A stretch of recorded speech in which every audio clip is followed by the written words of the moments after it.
হযরত আমি কোনোভাবে মনে শান্তি পাচ্ছি না, সব জায়গা থেকে শুধু হতাশ। পৃথিবীতে এমন কোন মানুষ আছে যার হৃদয়ে দুঃখ নেই বা অশান্তি নেই?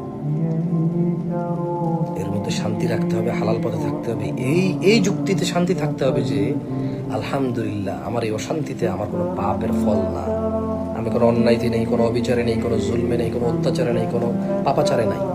সো আমার এই কষ্ট শেষ হয়ে যাবে আমার মৃত্যুর সাথে। আল্লাহর প্রশংসা আমার এই অন্যায় আমার কোনো খারাপ কাজের ফল না। আলহামদুলিল্লাহ, খায়ের, ভালো পথে চলেন, হতাশ হবেন না, আল্লাহর প্রতি আশ্বস্ত থাকবেন। ইচ্ছা আকাঙ্ক্ষা যদি থাকে বিলাসিতার, সেগুলো ছেড়ে দেবেন, হতাশা চলে যাবে ইনশাআল্লাহ।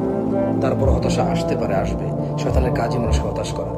দুরূদ পড়বেন বেশি বেশি, কোরআন পড়বেন, তরজুমা জ্ঞান অর্জন করবেন, জান্নাত সম্পর্কে জানার সম্পর্কে একটু চেষ্টা করবেন জানার।